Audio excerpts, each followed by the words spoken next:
Então, é isso, né? Então, uma das coisas que ele entende por pensar certo é isso que o Carlos lembrou, né? Chamou de praxis, que é essa coerência entre aquilo que eu falo e aquilo que eu faço, né?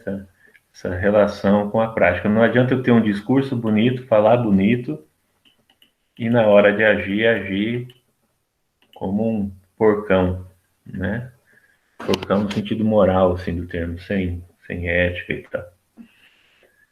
Então, é por isso que ele diz, fora desse pensar certo, eu me emaranho numa rede de contradições, em que o meu testemunho perde a autenticidade, perde a eficácia.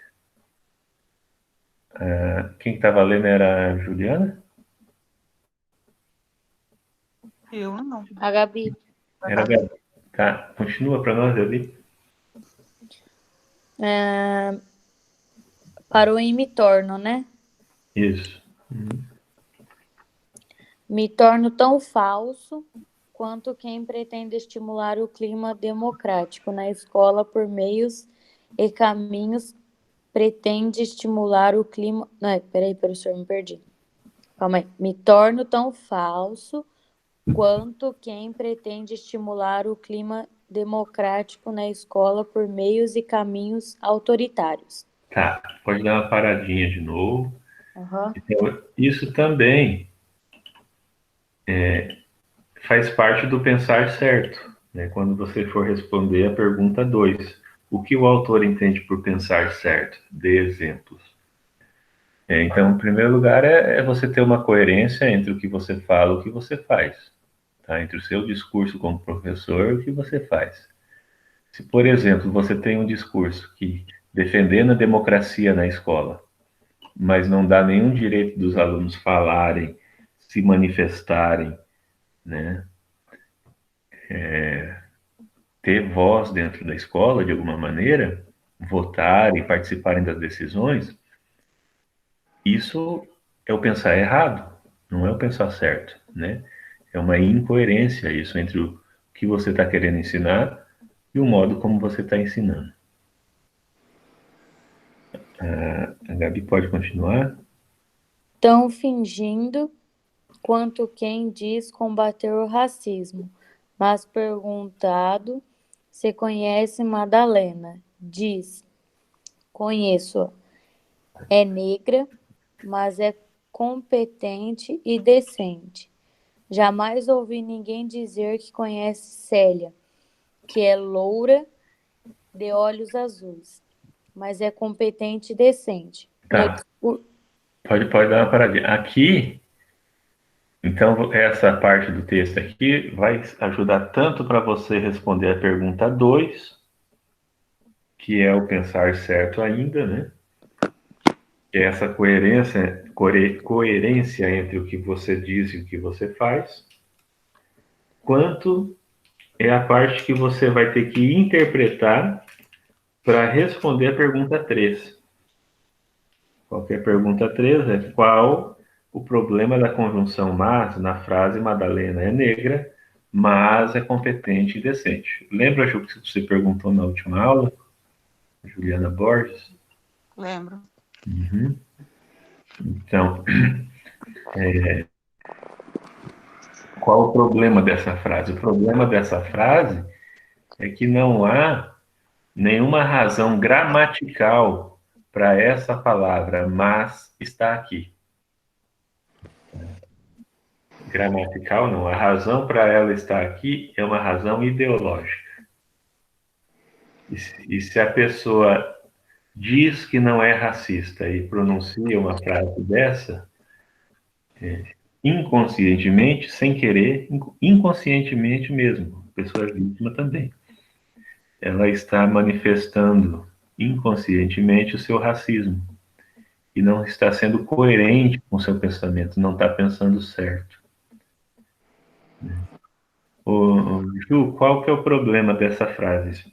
Você explica pra gente, então.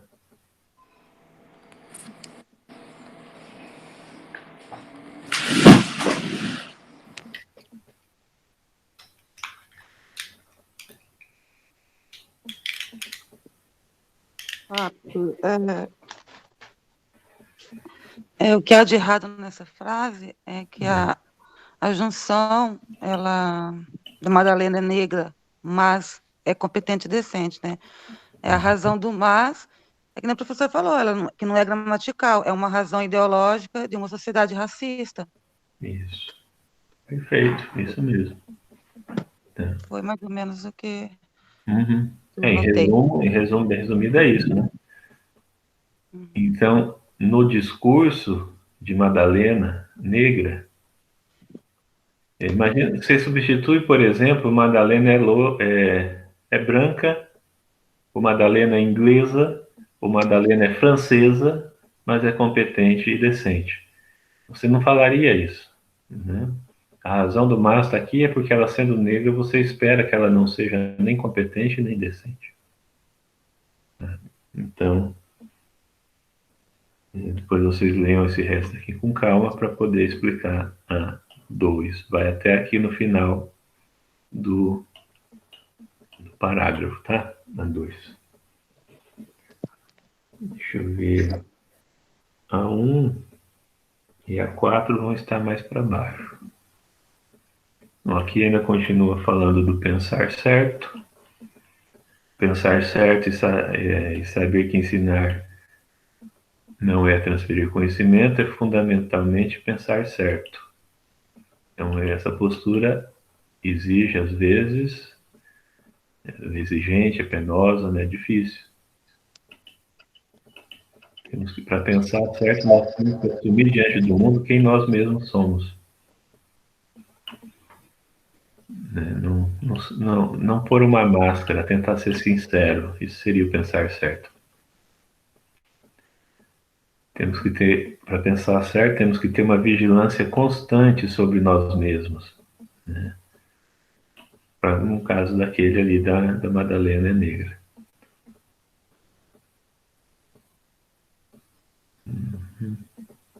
Pensar certo é também não admitir que a nossa raiva de alguém vire raivosidade, que nos impeça de ver as qualidades daquela pessoa.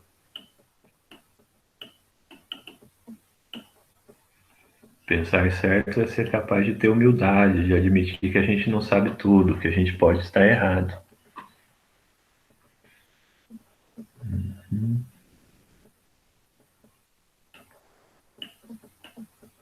Essa parte aqui a gente tinha lido, me ajudem a lembrar aí, gente. Ensinar, tínhamos lido, né? Tínhamos sim.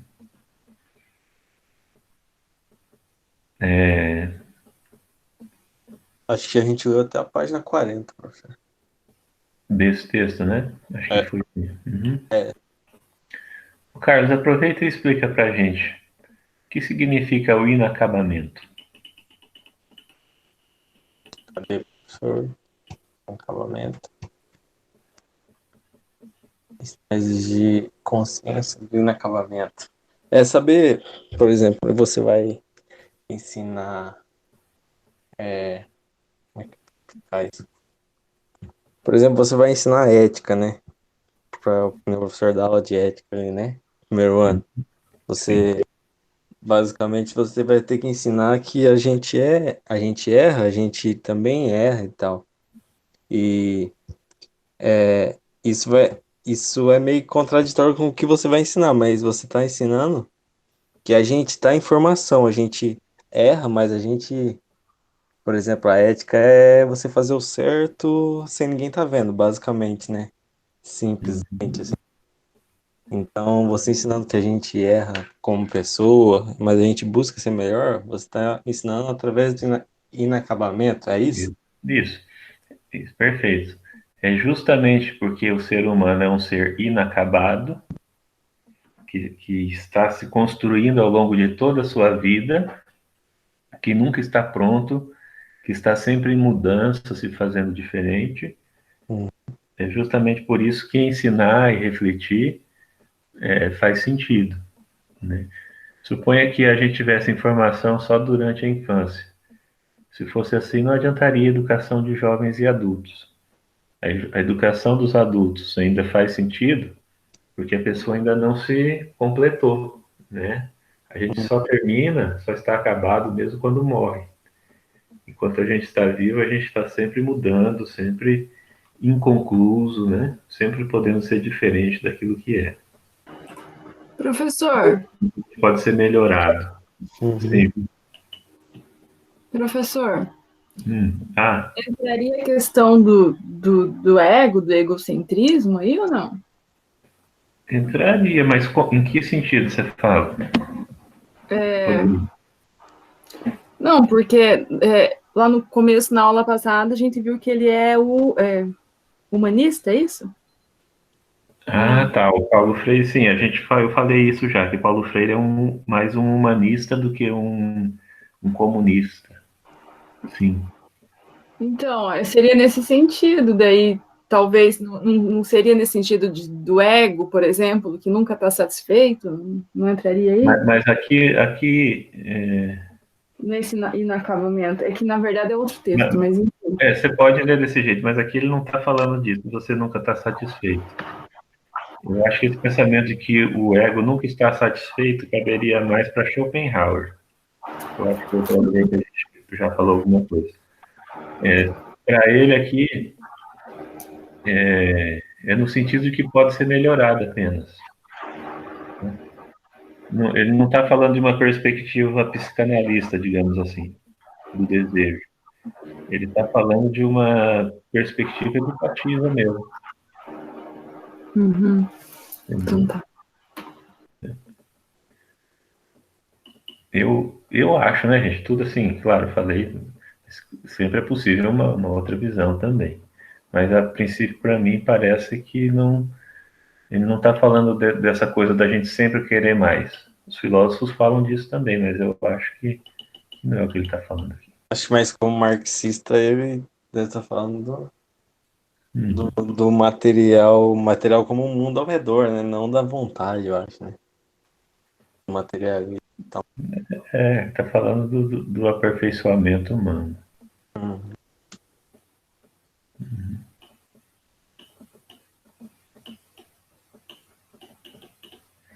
Depois eu expliquei, não perguntei ainda, mas expliquei na aula passada essa diferença entre suporte e mundo, né? O suporte é o meio ambiente no qual os animais vivem. O mundo é um ambiente especial, artificial, criado por um animal, que é o ser humano. Então são conceitos que ele usa, né? Se você pensar o João de Barro, ele faz a casinha sempre do mesmo jeito. Nesse sentido, ele já está acabado, de certa forma. Ele não muda mais. O ser humano vai mudando historicamente a maneira de construir suas casas, as suas relações, a sua família. Nesse sentido que ele é também um inacabado, um inconcluso. Então, suporte é o substrato material, daí o Carlos falou em materialismo, eu acredito que faz todo sentido. E o mundo é o que o homem constrói sobre esse substrato material. Então, o mundo já é sempre carregado de significado, né? Ou se quiser, Carlos, de ideologia, se tentar uma aproximação, né, entre os dois autores.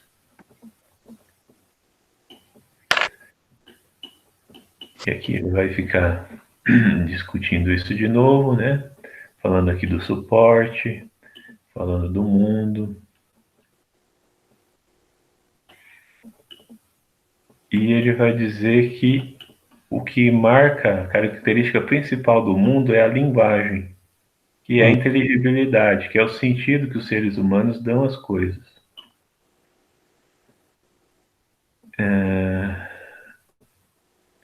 Ele diz também que o animal vive apenas. O ser humano, além de viver, ele existe. Existe quer dizer, ele vive e é consciente da sua vivência. Vive e é consciente da sua vivência, da sua existência. Então, através do homem, isso que é só suporte, né? O homem transforma em mundo e ele transforma também a vida em existência, que é um mundo com significado, um significado atribuído pelo ser humano.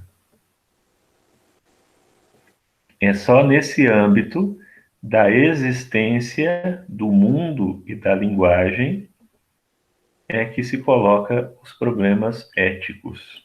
É que se colocam os problemas éticos.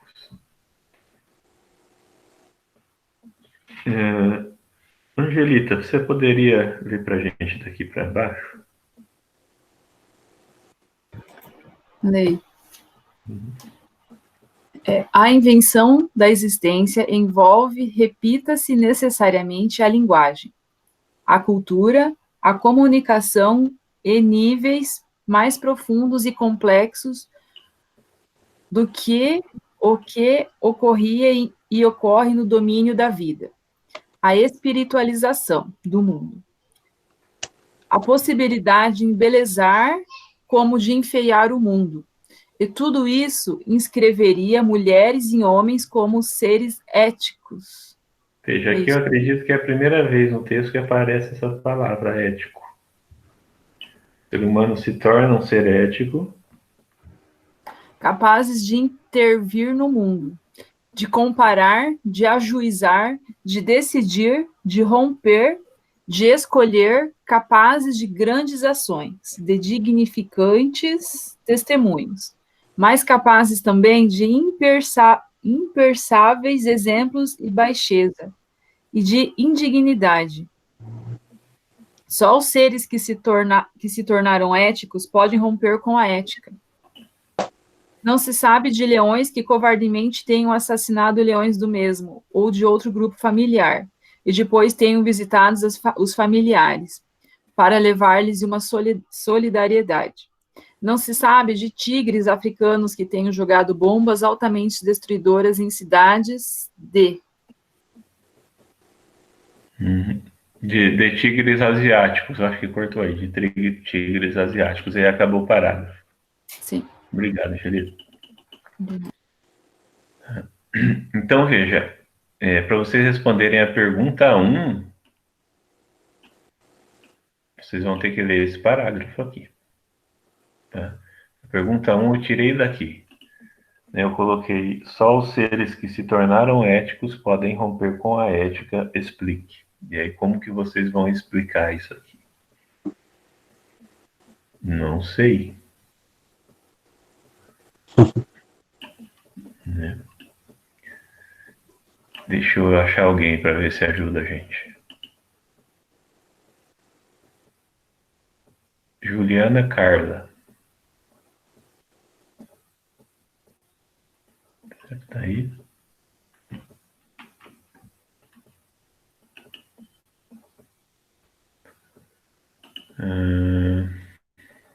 Oi? Tá. Você tá sem microfone, né? Eu vou... Tá, deixa eu achar outra pessoa, então. Vamos ver a Franciele. A Fran não, prof. Fran, sim. Vamos lá. Essa é a pergunta número 1. Só os seres que se tornaram éticos podem romper com a ética, explique. E aí a gente vinha nessa discussão aqui, que o ser humano transforma o suporte em mundo, transforma a vida em existência, e existência é viver e estar consciente de que se está vivendo, é agir e ter consciência de que se age dessa forma, é ser mal e saber que se é mal, é ser feio e saber que é feio, é sofrer e saber que sofre. Isso tudo é existência. Envolve uma consciência reflexiva. Por um lado eu sou feio, por outro eu sei que sou feio. Né? Por um lado eu odeio meu irmão. Por outro lado eu sei que odeio meu irmão. Então o ser humano, ele habita no mundo da ética. Por que, Frank, ele habita no mundo da ética? Ai, prof, não vou saber responder isso, não. Quem que ajuda a gente para responder? Por que o ser humano habita? Carlos, ajuda eu. Por que só o ser humano habita no mundo da ética? Por que que a... Ciência, ele Pensa tem um pouquinho aí. de pensar, Como? porque ele tem consciência, ele pensa. Perfeito, Fran. Porque ele tem uma consciência reflexiva. Ele tem uma consciência que possibilita a ele refletir sobre suas próprias ações. Por isso que o problema da ética se coloca para ele. Porque ele é um ser inacabado, que pode se fazer diferente ao longo da vida. Para um animal que se guia apenas pelo instinto e vai só reproduzindo o mesmo jeito de viver, o problema da ética não se coloca. Porque ele é programado pelo instinto. O ser humano, tendo uma dimensão racional da sua existência, tendo essa parte aqui, como é que chama? Alguém me ajuda? Essa parte da frente da cabeça, que é onde acontece o raciocínio. Ó, não sei o que, frontal lá, Eu acho que pré-frontal, acho que é para trás, né? Eu acho que é o córtex frontal. Mesmo. Negócio assim. Enfim, o ser humano, porque cresceu uma parte a mais no cérebro dele, essa explicação os filósofos não dão, é uma explicação mais materialista que eu estou dando. Dizem que, os últimos estudos dizem que essa parte da frente do cérebro da gente é responsável pelo raciocínio, pelo senso crítico, tá? por um controle, uma reflexão maior sobre aquilo que você faz. Então, o ser humano é um ser para o qual o problema ético se colocou. Por que o problema ético se colocou para ele? É porque, além de desejar a mulher do próximo, ele sabe que deseja. Então, aí tem um problema ético. E ele sabe, na cabeça dele, que isso é errado. Você não vê um cachorro matando o outro, porque o outro, às vezes, eles brigam, porque os dois querem a mesma cadela ao mesmo tempo, né? Mas fora isso, eles não vão brigar. Mas o ser humano tem esse lado de ser, ele deseja e sabe que deseja. Se ele deseja e sabe que deseja, ele pode refrear a sua ação e não seguir cegamente o seu desejo. Então, a ética é um problema humano, mesmo quando a gente escolhe agir de maneira antiética, porque a gente sabe que é errado, a gente sente alguma culpa, a gente sente algum medo de agir de maneira errada. Então, me parece que eu pedi para alguém explicar e tomei a fala, né? Era o Carlos que era para explicar, né, Carlos? Não, acho que era. Não, mas Não. isso tem eu não lembro da onde que eu vi. Eu acho que é de Vasquez, porque ele fala da prática. Como é que é? Prática moldada pelo nosso entendimento de mundo. Eu acho que é Sanches Vasquez, não sei se você conhece. Sim, eu já ouvi falar, ele tem um livro Ética, né? O livro dele. É um pouco isso aí, né? Uhum. O entendimento que a gente tem de mundo e de nosso entendimento de certo e errado molda um pouco a nossa ética. E vice-versa também, né? O que a gente entende de ética é moldado pelo mundo, né? Então... Também, aí é um materialismo. Uhum. Aí alguns filósofos vão negar o materialismo, né? Outros não. De novo, eu colocaria a minha fala ali do egocentrismo nessa parte. Então, mas... não, direita. Não, Então... É que eu acho assim que isso que o professor falou aí, eu acho que tem a ver um pouco assim com o ego da pessoa. A pessoa, ela busca aquilo que ela deseja, por exemplo. Não só no material. Sim, né? Agora falando de desejo, sim. Falando do desejo pessoal ali, né? O professor falou ali, buscar uma pessoa que você não pode ter, por exemplo. Um relacionamento que você não pode ter. Tem pessoas que buscam isso, se satisfaz, tem o seu ego cheio, naquele por exemplo, momento, e daí passa 2, 3 dias, a sua vontade muda. E vai buscar de novo, não tem fim isso. Eu penso que Sim, nesse sentido, agora eu entendi o que o Angelito está falando. Isso é a base do materialismo histórico também, né? Tipo, por exemplo, o ser humano se fazer as escolhas.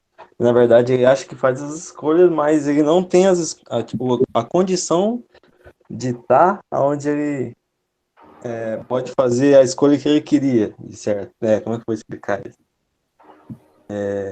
Você faz escolhas, mas não sob as circunstâncias que você gostaria de estar, né? Tipo, é o que Marx fala, né? Acho que é em Brumário que ele fala sobre isso. Aí entra um o pouco. conhecimento de Marx é bem reduzido. Não, tipo, o senhor entendeu a fala? Tipo, a gente, Mais ou menos. os seres humanos fazem suas próprias escolhas, A mas não partir de sobre. situações determinadas e tal. Mas ela não faz essas escolhas livre de influência do mundo externo, entende? Uhum. O ego que a Angelita fala, na minha opinião, eu acho que é influenciado por esse materialismo, né? Pode ser, sim. Pode ser. Mas eu entendi agora o que a Angelita falou. Eu já encontraria um pouquinho, Carlos. Eu já acho que é nesse humanismo.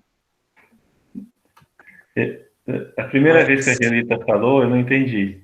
Uhum.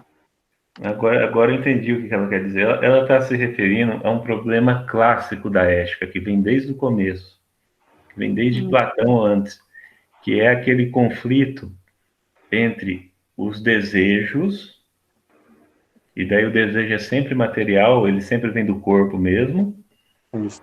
Sim. e a ética, aquilo que eu devo fazer. Isso está lá em Platão, tá em Agostinho, passa todos os filósofos, né?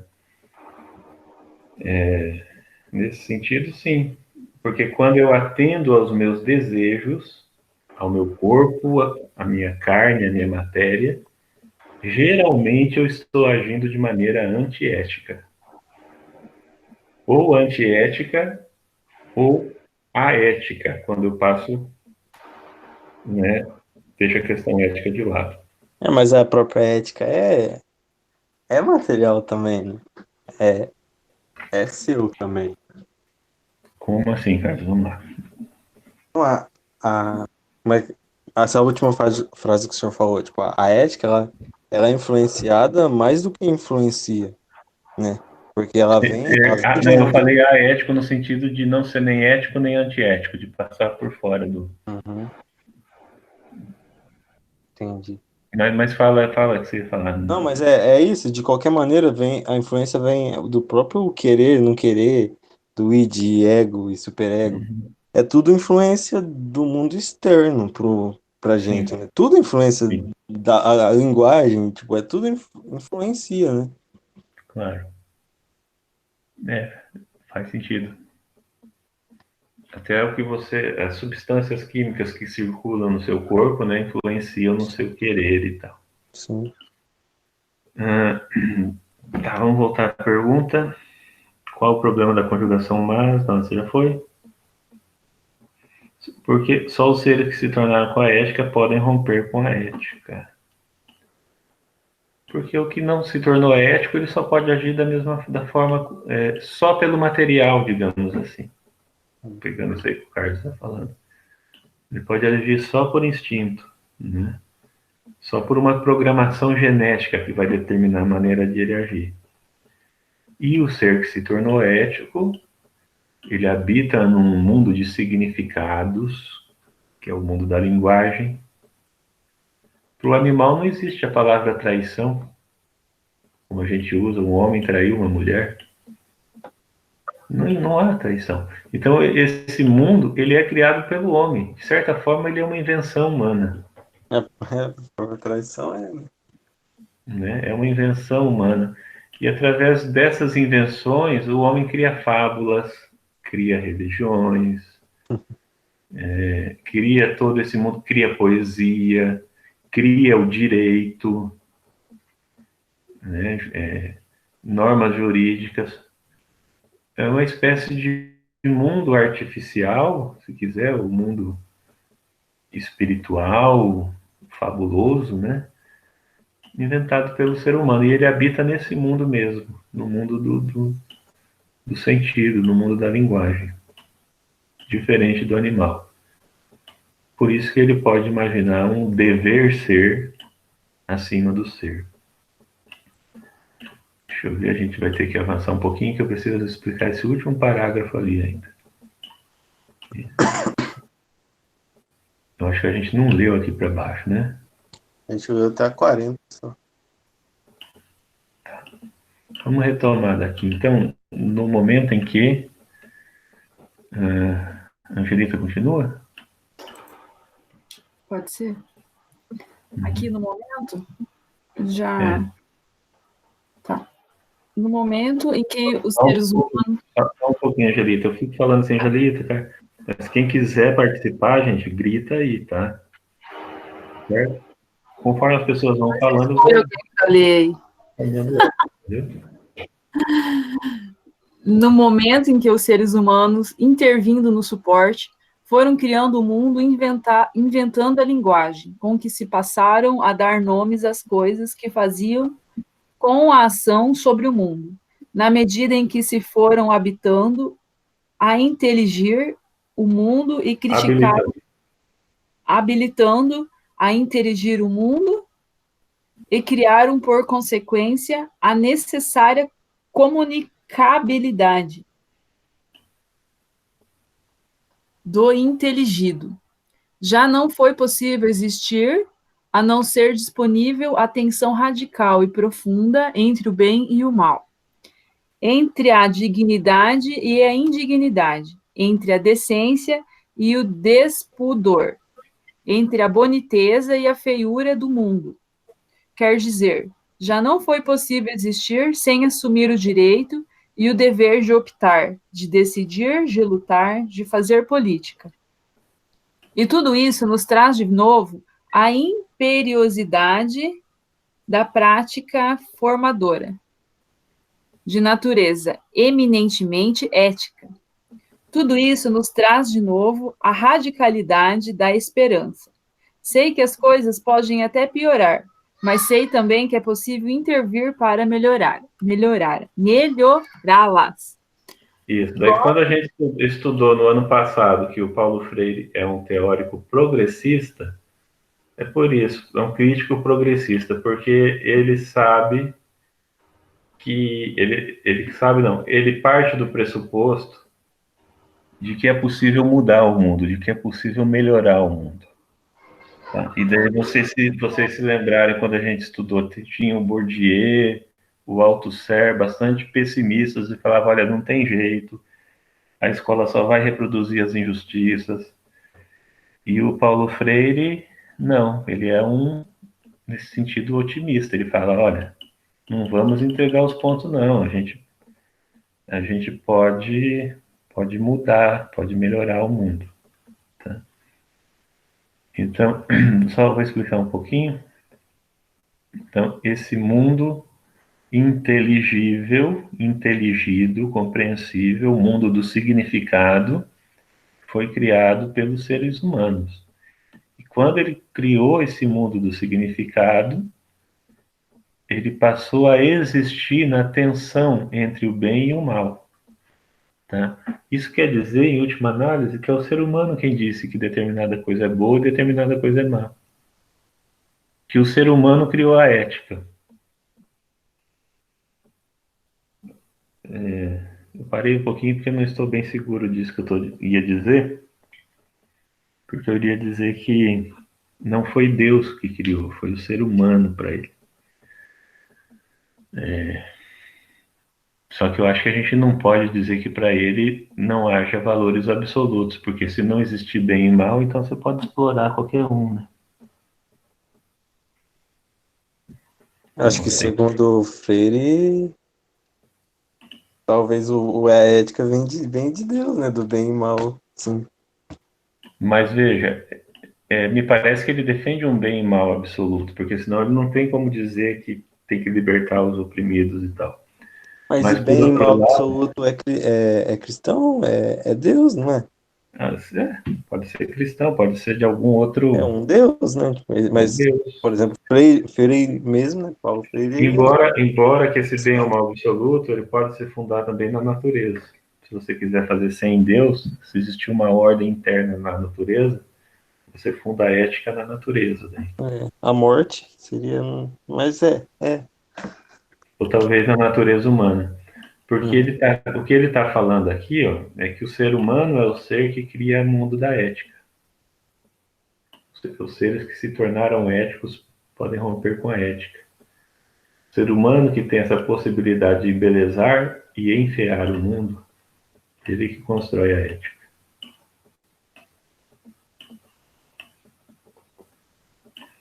Enfim, o ser humano que cria a linguagem é que põe o nome nas coisas. Isso é bom, isso é mal. Eu acho que ele parte da natureza. Eu acho que ele parte também, Angelita. Uhum. Né? Acho que Deus ele não se apoia. E talvez da natureza, ou de um conceito de Deus que não é o Deus das igrejas, né? Uma espécie de justiça, talvez que habite até na mente dos homens e por assim por diante. Mas aí partindo de um pensamento que não é dele, né? Então, Carlos, eu tenho que falar para você, eu não tenho conhecimento profundo dele também. Uhum. Eu não sei, eu não saberia dizer exatamente. Seria interessante, agora me veio a curiosidade. O que ele pensa será sobre Deus? Ele é cristão, ele é um cara cristão. Então, por isso que eu digo, sabendo que ele é cristão, morreu cristão, ele, a verdade absoluta dele com certeza existe, né? Deus. Na verdade, Carlos, E eu a acho que própria natureza. Carlos, eu acho que, se eu não me engano, eu vi um vídeo sobre ele, que ele foi cristão, mas que ele mudou, teve uma mudança ali na ideologia dele ali, né? Certeza? Eu vi um vídeo agora, se é verdade eu não sei, sabe? Sobre ele mesmo, sobre a vida dele. Uma coisa eu penso, nos valores que ele defende, Até porque o último livro que ele ainda que ele escreveu... não acredite em Deus, os valores que ele defende, e os valores que Marcos, inclusive, defende, de igualdade entre os homens, de libertação dos oprimidos, são valores cristãos. Tem um vídeo dele que eu tava pensando aqui, daí agora eu pesquisei e lembrei, né? Eu tava lembrando e pesquisei pra ver se é verdade. Tem um vídeo dele no YouTube, uma entrevista dele, velhinho, já que ele diz: conhecendo Marx, eu me tornei mais cristão. Tá vendo? É essa a ideia. Porque são valores cristãos do cristianismo de raiz, né? Não desse cristianismo do. Como Não, é o que chama cristianismo hoje? de Jesus mesmo, não das igrejas evangélicas. Hoje a gente tem, como é que chama? Cristianismo da prosperidade, né? Isso aí não é. Não, mas o cristianismo de um Cristo que defendia os mais fracos, que, né, se cercava dos perseguidos pela lei, até que foi perseguido pela lei, de um cristianismo assim, que acreditava no amor, na bondade, né, que os últimos serão os primeiros.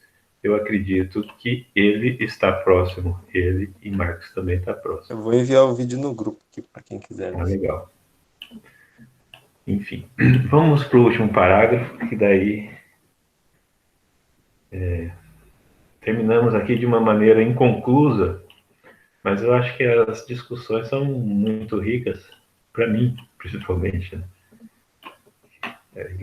Me leva a pensar também e a querer estudar mais.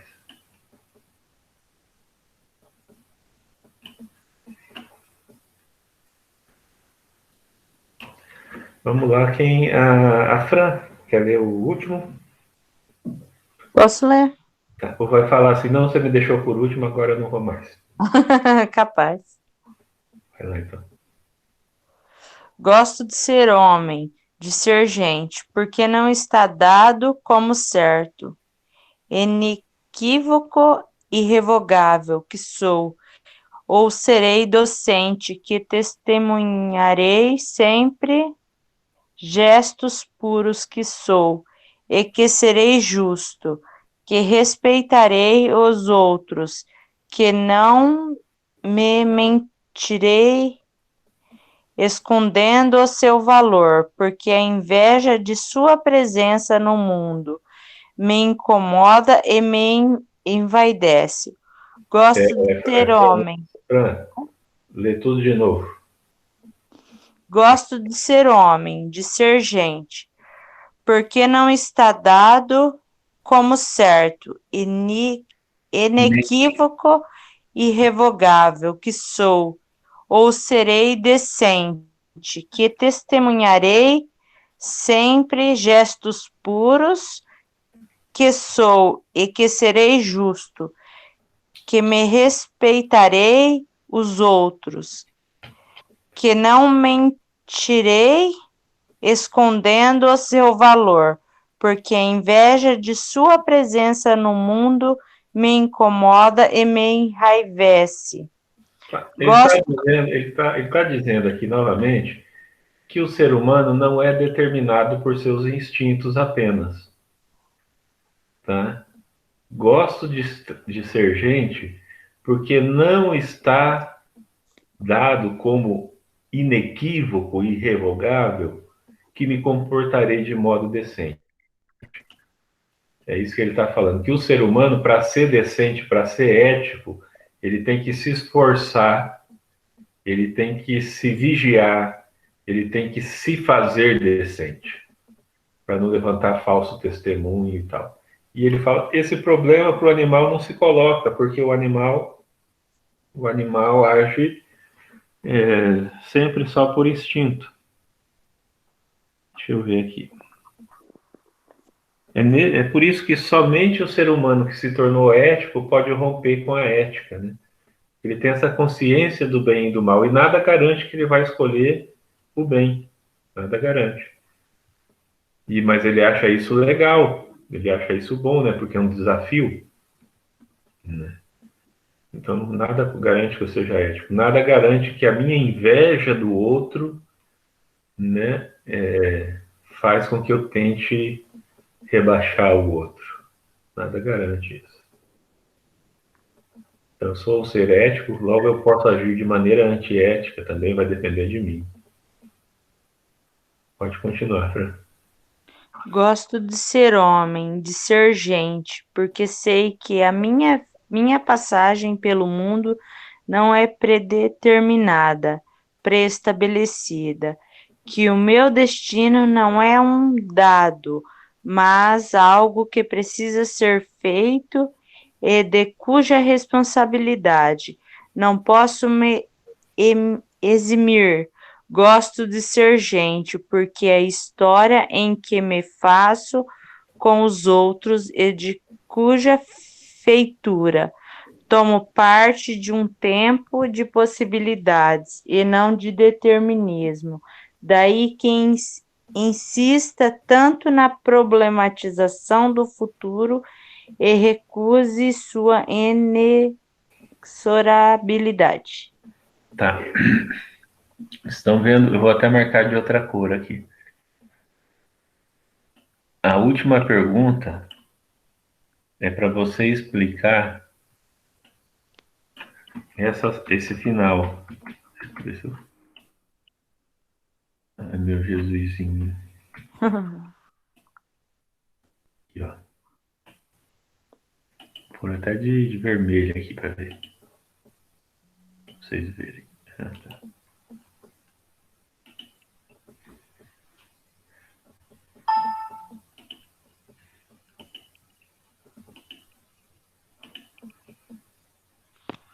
Tá, a última pergunta é para vocês explicarem isso aqui. A história em que me faço com os outros e de cuja feitura tomo parte, tá vendo, Carlos? Eu faço a história também me faz. Aqui tá bem Marx mesmo, né? Sim. Essa história é um tempo de possibilidades e não de determinismo. Você consegue ver, Carlos, que aqui tá contra Marx? Contra Marx? Nesse final, ó, até aqui, ó, a história de que me faço com os outros e da qual sou feito. Aqui é o materialismo, né? Sim.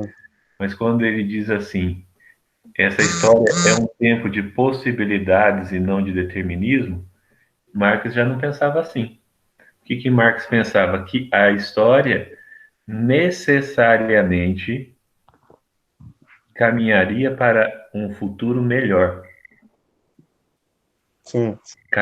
caminharia para um determinismo na Terra. E ele diz: o, a, a minha, o meu socialismo, ele dizia, não é utópico, o meu socialismo é científico, porque ele Científico. se baseava nessa ideia que ele pegou lá de Hegel, de que a história evolui dialeticamente.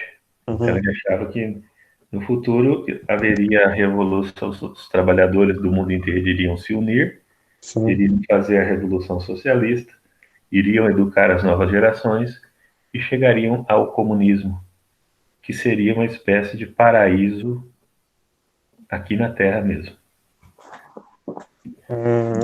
Mais ou menos. Isso.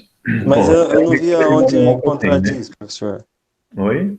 Como assim aonde vai contra aí? Não é que contradiz, é porque o Paulo Freire está falando que a história é feita pelos homens. Certo. E o Marx, ou ao menos Sabe que a teoria dele. uma certa linha de leitura sobre ele vai dizer, tá, a história é feita pelos homens.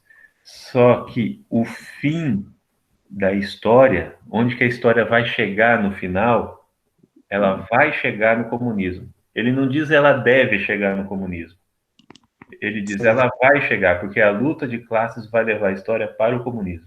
Então, mas tem aquela parte que eu acho que é das 11 teses, que ele Hum, fala que a gente já conhece demais as teorias o do mundo, né? A mundo. hora de agir, Uhum, sabe? claro, É a tese 11, né?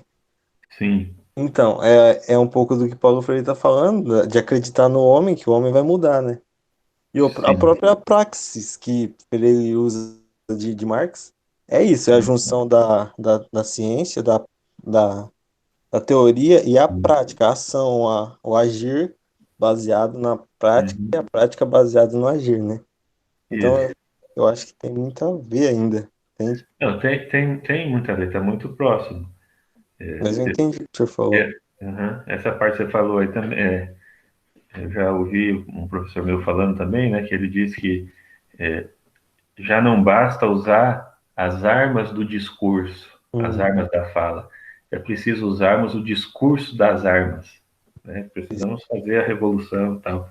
Só que o final da história, e isso está naquele livro que eu trabalhei já com vocês, uhum, Alberto Tosi Rodrigues, é que a história não vai ter um final triste. A gente tem que lutar para alcançar chegar ao comunismo, mas a história chegará ao comunismo. uhum, Porque as pessoas vão lutar e vai chegar ao comunismo. sim, E, enquanto isso, o Paulo Freire está dizendo, nada garante que vai sim, chegar ao comunismo. sim. Nada garante. Né? Uhum. Aliás, ele não está nem falando em comunismo, eu acho. Né? Está só falando de libertação dos oprimidos. É, eu tô lendo um livro dele, chama, na verdade, o livro é do Saviano, né? Mas é muito em cima de Marx, Hum. Althusser e outro carinha, que é Pedagogia, Repete, História o que Crítica e você Luta falou de para mim Classe. desse livro ano passado, repete o título para mim, que talvez eu precise dele. Tá, a gente tem aqui. Democracia? Não sei. Não, esse é outro, é da mesma linha dele, só que é outro, é Pedagogia, História Crítica e Luta de Classe na Educação Escolar. É outro do Saviano, é a mesma linha de livros, assim. Esse é o título do livro. Esse é o título do livro. Depois eu mando uma foto pro senhor ver. E Você tem PDF? a linha deles é bem nessa, dessa mudança, dessa revolução através da educação, né? Então aí usa Paulo Freire também. Você tem PDF? Não, professor, eu Só um comprei livro mesmo. só o Tá, livro, mas eu, assim que ele tá na mão. beleza. Uhum. Tá, gente, o que que vocês vão ter que explicar aqui, né? Vamos ver. Nem eu não sei explicar e quero que vocês expliquem, né? Então, veja. O homem habita no mundo criado por ele, que é o mundo do significado, é o mundo dos símbolos, é o mundo do bonito e do feio. Para o animal, tudo é bonito, né? Não tem feio, do ponto de vista ético, né? E ele diz que gosta de ser gente porque sabe que o futuro não está determinado, que nada garante que ele vai agir de maneira ética. E por outro lado, também nada garante que o mundo não possa melhorar. A gente pode intervir no mundo para melhorá-lo. A gente pode, mas nada garante que eu vou intervir para melhorá-lo. O meu destino não é algo dado. Quer dizer, o meu destino ainda não está feito e acabado. O meu destino sou eu que escrevo. E o destino da humanidade, eu ajudo a escrever. Eu ajudo a escrever. Então, o futuro é um tempo de possibilidades para ele. Está aberto à mudança. A mudança é possível. A mudança na minha vida, a mudança na história da humanidade. A mudança na vida do meu aluno. Ele diz, agora vamos entender aqui algumas palavras que podem dificultar vocês a compreensão. A história em que me faço com os outros. E é interessante isso, eu me faço com os outros, né? Isso é outra característica importante dele. Descartes dizia, Descartes, eu penso, eu existo. Lembra que vocês sofreram comigo ano passado, judiei de vocês? E ele fala, não, eu sou o que sou com os outros. A história em que me faço com os outros é um tempo de possibilidade. O que quer dizer possibilidade? Pode acontecer várias coisas. Não é certo que vai ser sempre assim, entende? Opressores e oprimidos, senhores e escravos, operários e empresários. Não é? As coisas podem mudar no futuro. A história é um tempo de possibilidades, as coisas podem vir a ser diferentes, e não de determinismo. Determinismo é assim, se você joga uma pedra para cima, ela cai para baixo. E ela não pode escolher não cair. Ela é determinada a cair para baixo. Ela não escolhe. Ela tem que cair para baixo. Tá? Pega aqui o exemplo da pedra. A pedra jogada para cima não pode escolher não cair. Horrível essa escrita aqui. Então a pedra está submetida à lei do determinismo. O ser humano e a história humana não. Estão abertas às possibilidades, na visão dele, repito, não na minha. Estão abertas às possibilidades para construir o futuro, para melhorar o futuro. O mundo não tem que sempre ser desse jeito que é. O mundo pode ser melhorado. As relações humanas podem ser melhoradas. As relações humanas, podemos amar mais os outros e assim por diante. Ser mais justo, sabe? Não deixar ninguém morrer de fome, não obrigar uma pessoa a trabalhar o mês inteirinho, num trabalho pesado para ganhar R$ 1.040 por mês e ter que pagar 600 de aluguel e comprar gás e assim por diante. O mundo pode melhorar. Daí que insista tanto na problematização do futuro. Temos que problematizar, temos que refletir sobre o futuro. Que futuro nós queremos? Problematização é reflexão, tá? Refletir sobre o futuro e recuse a sua inexorabilidade, que é a palavra mais difícil que tem aqui. Se na hora de responder você não lembrar, procura no dicionário aí do Google mesmo. Inexorabilidade quer dizer a mesma coisa que determinismo. Quer dizer que a coisa só pode acontecer daquele jeito. Inexoravelmente, sempre haverá ricos e pobres e tal, né? gente passando fome, gente morrendo por besteira. Enquanto tiver o capitalismo, né? Então, mas aí, pelo que o pouco que eu li, ele não está atacando o capitalismo. E para ele Uhum. pouco importa se seja capitalismo ou não, desde que não haja, né, tanta opressão. Porque num sistema que era um sistema feudal, já existia opressão também, né? O problema maior é a opressão. Ele quer libertar não apenas os pobres, mas eu diria que todas as minorias. Quer É, contribuir, né? é tipo nos feudal, tipo, a gente tem uma ideia de não ser capitalista, mas também já tinha desigualdade, né? As coisas não Então, eram iguais, claro. como Então, o que ele está combatendo aí é essa desigualdade, desigualdade. uns ter mais direitos, mais status do que o outro. Entendi. Está combatendo o fato do homem ter privilégios em relação às mulheres, Uhum. né? E por aí por diante. Eu vou até digitar uma palavra muito diferente essa. Vou até digitar aqui no Google para ver o que é inexorabilidade.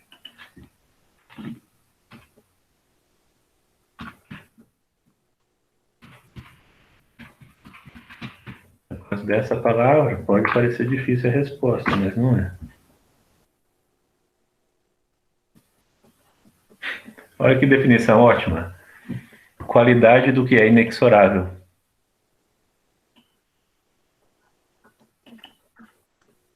Aqui tem uma definição melhor. Inflexibilidade, rigidez, rigor, austeridade, severidade, firmeza, dureza, implacável, implacabilidade, retidão. Então, quer dizer, o futuro está em aberto, o futuro é construído pelos homens. Eu posso participar dessa construção do futuro. Tá? O futuro não é inexorável. É nessa linha de raciocínio que vocês podem argumentar para responder a questão 4. A história é um tempo de possibilidades e não de determinismo. Tá? Pessoal, já fiz a chamada? Fiz, né? Fez. Eu não sei se vocês querem discutir mais alguma coisa. Professor, você fez, acho que não me deu presença, que eu entrei mais tarde. Teve mais gente que entrou atrasado. Estava terminando o trabalho. Que trabalho. Ah, você estava terminando. Uhum.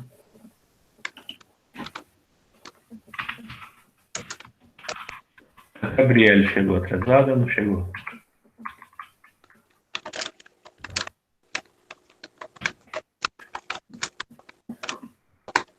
Deixa eu ver. Quem que explica um pouco mais pra gente? Vamos ver. Deixa eu ver. Thaís. A Thaís faz mais uma explicação aqui e aí a gente encerra.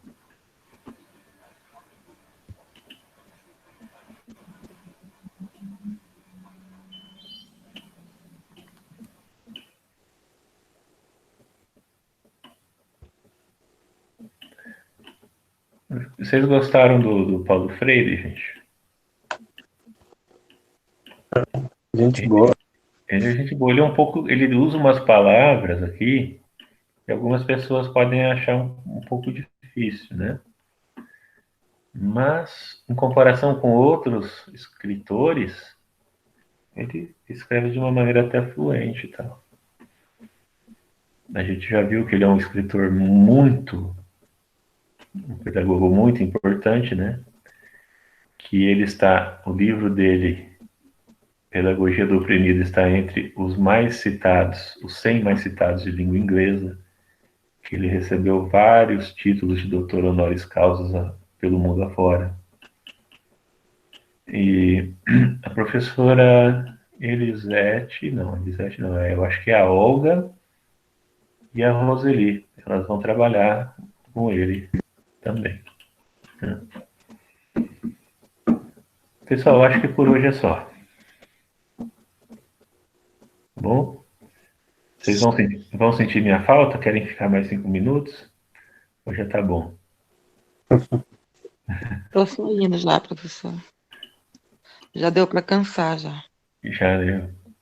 Vai dar para responder tranquilo, Ju? Acho que sim. A última eu estou meio confusa, mas vou dar mais uma lida nesse texto. Qualquer coisa, pega as palavras que não atender e pesquisa o significado na internet. Sim. Tá? Beleza, gente. Tchau, obrigado. Obrigado pela participação. Tchau, prof. Obrigado. Até quando? Pode postar? Até domingo, meia-noite. Tá. Até domingo, meia-noite. Eu vou dar para vocês postarem. Beleza. Boa noite. Boa noite. Tchau, professor. Boa noite. Boa noite, professor. Boa noite, Elane.